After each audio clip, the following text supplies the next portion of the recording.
High Plains Sports Network. Hello, everyone, and welcome to the High Plains Huddle, powered by HPSN, brought to you by Plains Dairy, L4 Media, and Warrior Garden Studios. Hey, tonight we have everything from Palador's playoff push, West Plains statement win, and later we'll talk with volleyball great coach, head coach, Miss Haleigh Burns, who's building something special in just her second year. All right, well, let's jump in. We got a lot to talk about today. It's going to be a big show. So let's talk about PD. Let's just kick it off right there. Great Friday night. Friday night. It was Friday night. Friday night, yeah, we went Friday night. We went down to Wichita Falls, Legacy, play Legacy. Start off really smooth. 28-0 in the first half. Guys were clicking. Played some really good football. Finished that game up. Deuce had another good night. Ended up with 5 touchdowns, 2 rushing, and 3 passing over 200 yards. Raymond Johnson is hitting his stride right now, and I mean he's playing some really good football at running back. He had a couple scores, and Darian Lewis ended up in the end zone 3 more times this weekend. So defense did a really good job, and we also got to see some younger guys come in and play late in the game. So that was a really good thing too, and they got to finish that game off. We gave up 14 points late. Coach Snyder wasn't too happy about that, but the fact that we got to see some younger guys get in and get some playing time as we get ready to hit that stride and this week to try to be number 1 in district is going to be a great thing to do this Thursday. How about Dumas and West Plains? Hey. So we called it. Colton played good, though. We called it. We both said high scoring. It was high scoring. And you said double-digit win. It was a double-digit win, and it was a great game. I got to see a lot of those highlights. Colton Mills, like I said, he's playing well right now. He's playing out of his mind, and just West Plains is, like we said before the last time, West Plains is just, they ready for the playoffs. Reed is just sharp. He's ready to go. Slade had a great game. Jinx did well. So it's going to be fun these last couple weeks to watch some football. But Randall, what about Randall? Yeah. Did that shock you? That many points. That many points. I mean, it's just I couldn't believe that they put up that many points against Pampa, but I'm happy that they did. So yeah, no, that was good. Well, how about Amarillo High Friday night, Coach Burns? So unfortunately, I didn't get to go to that game because I do have the littles, and we had to go the trick or treating. That was pretty. Hey, we got to go trick or treating in Wichita. Oh gosh. We went at halftime. No, you didn't. Did you really? I did. I told Jacoby I was going to halftime, and all the kids saw me leaving like, "Where are you going?" Jacoby said, "Trick or treat." And they all was like, "Can we go?" So I took a minivan. That is hilarious. My sister-in-law drove the minivan down, and I took the minivan because I was in my truck, and I was like, "Oh, I can't take him in my pickup." So and we went through the neighborhood across the street, and we trick or treat all through the halftime. He got the best of both worlds. Oh, they were in heaven. Football and trick or treating. What did he dress up as? He was Black Panther. I love that. Well, yeah, I didn't get to do that. We do a fun thing with friends on Halloween, so I just kind of keep up on max preps whenever the boys are playing, and so. But I'm proud of our boys. I think it was senior night for them, and so a cool thing. Yeah. Show up and show out. Well, how about your son? He has a big game this week in his young football career. What do you think about that? I think my son has been itching to play school sports since he was like in 4th grade. Like he couldn't wait to get, and he has just been living his best life. So they play Jay Zavala on Monday for the city championship, and he's so excited. My son is very he's a competitor. And he thinks it's so cool that they get to play at Dick Bivens and it's 6 o'clock. Like it's a big boy football game. Which he plays the ultimate. He's the quarterback. He's QB1. He's QB1. So. QB1. Yeah, we're Congratulations excited. To him. Thank you. I appreciate that. Well, we always talk about Bushland, but Bushland ran into a buzzsaw of Dalharts Friday night. I tell you what, they and we talked about it a little buzzsaw? bit. Tressler put on a show. I assure you. He was everywhere. There wasn't hardly a single play that he was not a part of, offensively or defensively. It was impressive. He played both sides of the ball. From snap to finish. Well, He even did a kick return, kickoff. I think he was out there the entire game. See, you put your best player in. You just let gotta do it. them play. Just let him play. Just let them play. Let the chips fall where they may. Get back to old school football. I was on field goal. I was up back on field goal. When I wasn't holding the ball for the kicker, I was a blocker. So Yeah. it was. I mean, just you got to do what you have to do to win, and then you take care of the kids' bodies and make sure that they have a good game. So Well, I'm pretty sure him on the field, it was a great dynamic, and people felt it all the way around. Probably one of the smallest teams that I'll say I've seen. They don't have a lot of players. Dalhart's not. Oh, really? They're not fielding a big team. But it seemed like it. It seemed like they got 70 players out there. No, it's not. You look at the roster; it's pretty small. Wow. So, but I thought Trussler just played an amazing game. They came out with a chip on their shoulder. They hadn't beaten Bushland since 2013. Oh, so they had a big chip on their shoulder. So it's been 12 years. That's crazy. They rushed the field. So they were ready to win. So big game for them next week. So Shallow Water, and you got a little stake there from a Shallow Water Yeah. perspective, right? My stepson plays for Shallow Water, and so that's going to be a fun game. I mean, I love my baby. I hope to be playing a playoff game maybe during that game. So, but my husband will be there, and so I know that's play for the district title. Yeah. I think for that. So Yep, it will be. it'll be fun. It's been a while for them, hasn't it? Yes. A few years, yeah. Yeah, for sure. So good game there. So in other action, Tascosa Caprock. Tascosa Caprock. It was a lower scoring game than we thought. It was. That's good. Good things, or could be bad as we get ready for this weekend. This weekend is the big rivalry. Got Amarillo High and Tascosa. They used to call it the H week, Yeah. but they can't call it H Yeah, it's week frowned upon now. anymore. So I'm not saying the H week. That's funny. but they can't call it that way. This Friday night, they play for whoever wins that game gets the home field playoff berth. So I know it's going to be a big game. I hope everyone comes out and support that and pack that stadium to watch that game. But it's going to be interesting to see them their senior year, that senior class from both groups. So I'm excited about that. Who do you think will win?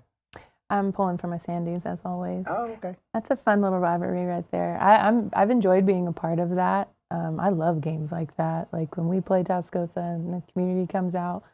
So again, I hope to be playing a playoff game. My son was at that game. He was. He was at your game. He said, "Dad, it was shaking in there." There was so many I pulled people. out all the stops too. I got a DJ. It was middle That's school what he night. said. He said, "Dad, it looked like it was more people at that game than any football game this year." I love it. So he said Yeah, it was, but there'll be awesome. there'll be a lot of people at that football game on Friday, and so it's exciting. I think it's fun for our kids that people still invest in that and want to come show out for, there's a lot of pride in, I think, both sides of it. So it's going to be fun. Well, some of key performers I feel like we talk about week after week, Julian, but It's cool. It's cool to talk about. It is, right? I mean, obviously, Deuce had a great game again. What were his stats? He had 5 touchdowns, over 200 yards passing. He threw an interception. I'm very upset about. I mean, he can only Come do on, so Dad. much. I'm super upset about that. It was at the end of the end of the half. Is why I was trick or treating. Oh, And so you I weren't was there. parked. He was I was relaxed parked. a little I was bit. parked. The kids were out walking around, and someone said, "Turn the game back on just to see what's going on." Oh, Because no. we left a little bit right before half started, Yeah. just so we can have enough time so the kids could really and I could find out where I'm going and not get lost in the little town. But as soon as I turn it on, all they're trying to score before half to get another big touchdown. Got a pass interference, so they come back again. I said, "Don't do it," and then he throws the ball straight down the field. It was for a post route, and it looked like a punt, but interception. So now he has 2 interceptions for the season. He still has over 20 touchdowns passing, so he's still doing well, but I'm still mad about that. That's okay. But he had a really good game again. Hakuna Matata. 3 touchdowns passing and 2 rushing. First touchdown was a rushing touchdown. So Darian, like I said, he had 3 of them, and Raymond had another 2. So those guys are playing real right now offensively, and we got some other kids mixing in there. Daniel Moses is starting to get put in, and we had a young kid. He's a sophomore, Arturo. He played real well Friday night too. It's good when you can get up a little bit and start getting them in the rotation because you never know when they're going to have to step up. 100. Reed had another good game over there at West Plains, 285 yards, 4 touchdowns, continues to roll. Slade Russell as well, 3 touchdowns. there's your Trustler. I was talking about Trustler. 350 yards, 5 touchdowns. 355. He played well. Jet Lopez, he had another 7 touchdown game. He played really well. Did he have as another well. one? Oh. Yep, 7 touchdowns. He did really good. You got Turner over at Canyon, 165 yards rushing, 3 touchdowns. And Wheeler, 10 tackles, 2 sacks. Lewis, he had a great game as well. That's But crazy. what about Robinson? He had 6. He had 6. He had 6. He had 6 passing touchdowns. Over at Panhandle. I'm telling you, 7 on 7. It's helping out a lot. It's making those kids have more confidence and camaraderie between their receivers. So it really helps. What about cross country? Man, cross country, I'm telling you, let me see if I got the results here. We got Canyon High captured both boys and girls. That's Both. awesome. So cool. Both, right? And so that's so the girls, that's back to back, right? Mhm. In state championships as well. So that was great. Let's see who we got. Individual runners. So Canyon Randall runners took the top 4 spots. Addison, obviously from Canyon, first was a champion, but she was followed by Brooke from Randall, second. Presley Poole of Canyon was third, and Rebel Ray of Randall was fourth. So 1, 2, 3, 4. All impressive. Canyon ISD. All Canyon ISD. impressive. That's awesome. And then Dominic over on the boys' side for Canyon, he won his individual state title. His teammate Noah took third and 4th consecutive team crown for those Canyon Eagles. So that's impressive when you just run the run. Yeah. Right? Just run to run. They think it's Just run fun. I'm sprinting so we can get done with conditioning. That's about it. Football and basketball. That's it. When you run to run. What time you waking up? 5 o'clock. What are you doing? Going to run. Where? Around. That's Around. impressive. It's so impressive, and that's a good group of kids. Just speaking for those Randall kids, I think they work so hard. Again, that's a tough sport to just like get up and I'm just running to run, and that there's no change in that. That's what you're doing every day and practicing that every day. And so those kids, I think, have worked tirelessly to get there. And so Rebecca James at Randall is, a legend, and I think she's created something really, really cool. And so I'm proud of those kids just from knowing them. Where do those kids go to? That's a great question. That's a great question. I don't know. What about in Class 2A? We got Groovers girls. They earned a silver, and the boys brought home a bronze. And Canadians, Joseph Dominguez, he took third in Class 3A. With the smaller schools like Tex Line, Happy, and Claude, they all had top 10 finishers as well. So like we said earlier before the season started, in the Panhandle, this area is really starting to blossom in all of our sports. Mm-hmm. And this is why Chris came up with a show like this where we can showcase this talent to the world, to these people, to everyone across the nation, letting them know that the Panhandle has something to say. I think it's so cool. It's cool to see in every sport we have people, kids doing great things in band and dance and cheer and everything else. So they can know that the Panhandle is here, and we got some athletes and stuff up here as well. I believe that. So we always like to talk a little college. Favorite college team for you? Can't say WT. I can't. No. Oh. Well, you can. Well, you can, but I feel like I have to say this just because of who I'm married to, but Oregon. They're fun to watch. They have a good volleyball team, too. So this weekend, how about OU beating Tennessee at home? Hey, I was watching that game, and it was back and forth and everything else, and I was listening to it as I was driving back, and I was surprised. Totally surprised. I was surprised. I didn't think they were going to pull it off, and I'm happy they did, but I really didn't see that coming. Our worship pastor's son was there. He goes to OU, but they drove over. They drove over. They drove over. See, he goes, it was amazing. That's fun. It's like what, 105,000 people? Yes, in this it was. thing? It's It was crazy. amazing. The atmosphere was crazy from start to finish. Yeah, What about Texas and Vandy? I thought Vandy's gonna come back. How about the call though? That was. We all know I'm an Aggie, but that was a bad call. I don't know, but bad call. It was tough. I'm glad I'm not the person making that call or to have to stand there on that call. Yeah. But it happens. A couple weeks in a row, we had bad calls and people won games. What about SMU and Miami? Wow. Who saw that coming? Nobody. If you any of you in the studio, if you Nobody say yes, you're lying. saw that. No, Yeah. I don't know. SMU barely saw it. They beat Miami, and they beat them at home, which is 26-20. That was really impressive. And then that Georgia-Florida game, that was back and forth. Georgia just barely slips by. Barely slips by. I mean, and close. He almost had a heart attack. So, hey, Ohio State and Indiana's still rolling. How'd your nephew do this week? yeah, he did great. He dropped 2 balls. Did you call him? Yes, I did. I texted. One was a tough one. It was a diving catch. It hit the ground. But what was the saying? We all know that as coaches, they always told us, because I played tight end, if your fingers touch the ball, he should have caught it. see? He should have caught it. But But I mean, it doesn't matter. He made up for an amazing slant and go. He froze that cornerback so bad for a touchdown. So he made up for it with a touchdown. He had, again, over 70-plus yards receiving, only on 5 catches for a touchdown. So they're rolling. He's doing real well. Excited about him.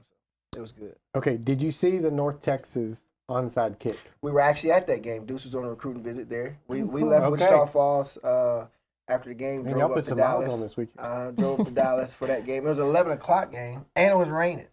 Ew. It rained. It started off raining, so it was super wet.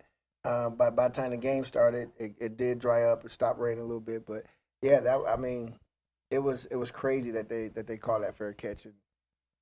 Just to be able to think on your feet that quick, so they onside, and you can call a fair catch. Mm-hmm.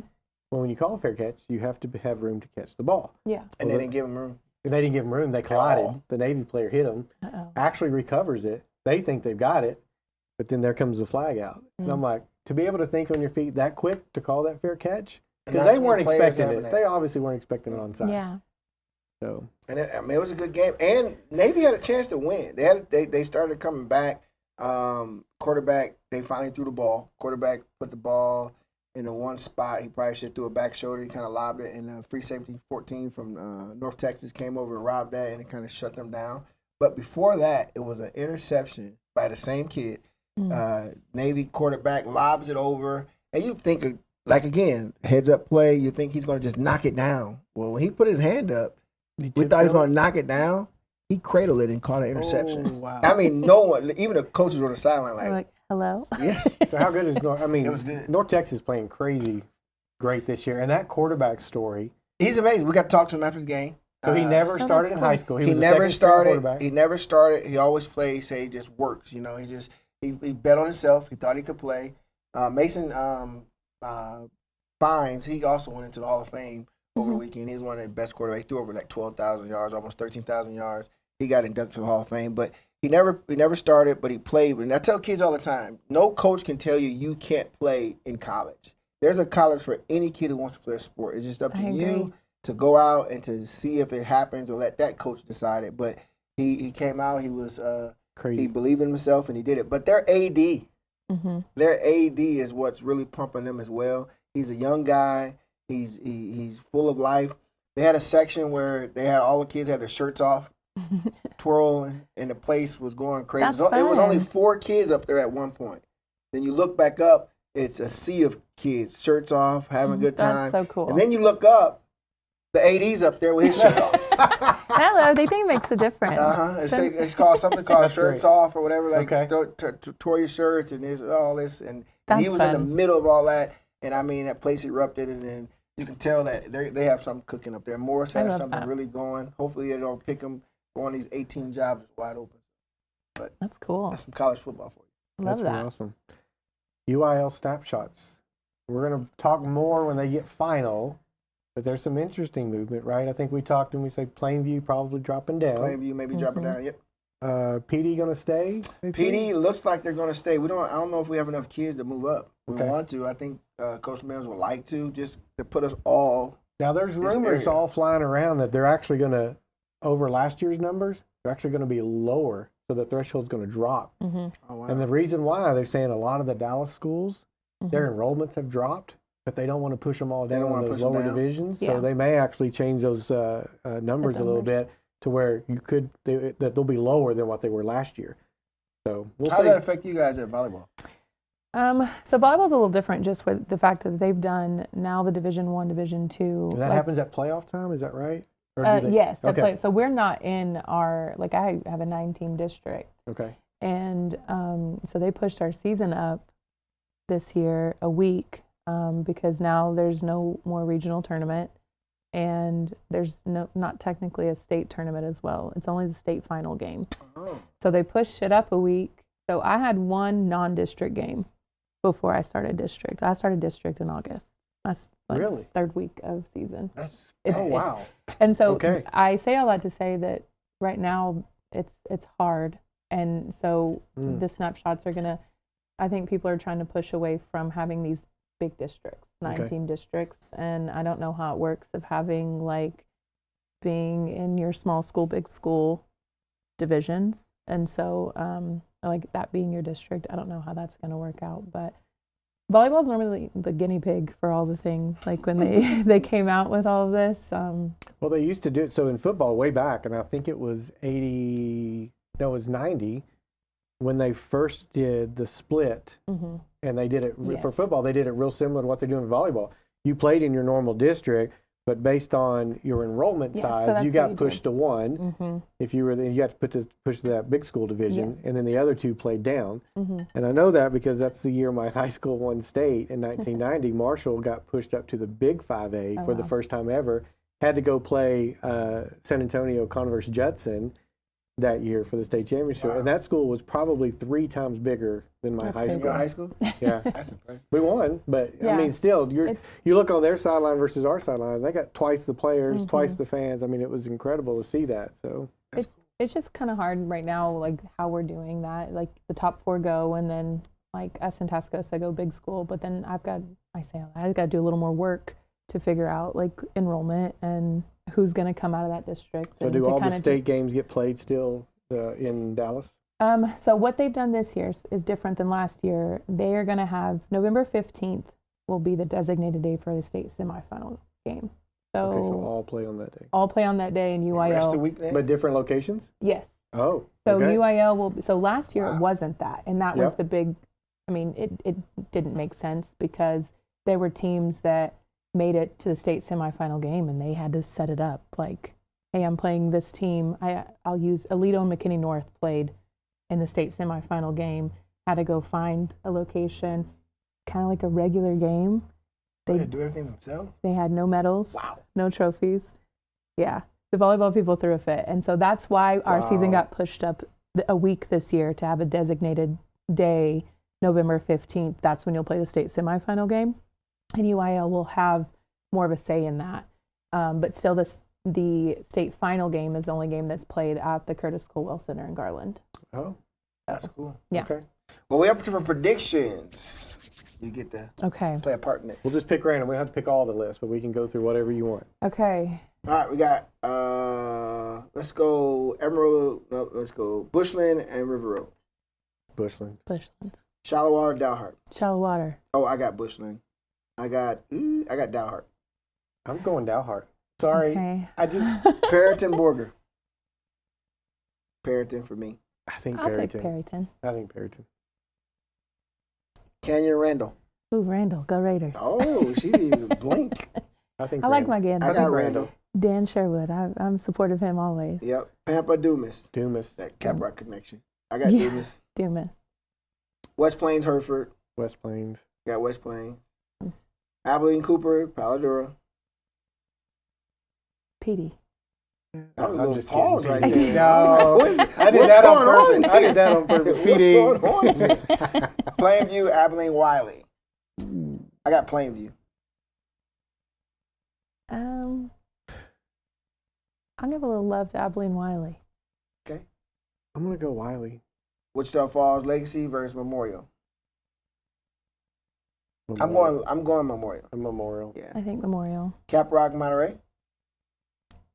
Caprock. Caprock. Caprock. Amarillo, Tascosa. Blow San Blow. Go Sandies. I'm not picking. I'm going to say Amarillo High. All right. Coronado, Lubbock, Western. Western. I'm gonna go Lubbock High. I'm going to go Lubbock High. I'm not picking Lubbock, Amarillo, Tascosa, because Colton, Fulton, Tascosa, and Rod are Amarillo. I'm not I picking. love that. Real quick, I know we're about out of time. We had some bands that qualified for state as well. Yep. Yeah. Amarillo High. Congratulations. And So then also cool. Canyon, West Plains, and Randall. That's awesome. That's awesome, really awesome. cool. I love the bands. Well, playoffs are in full swing, and the Panhandle is showing out in every sport. This is the best time of year, and we're excited for each one of these young people.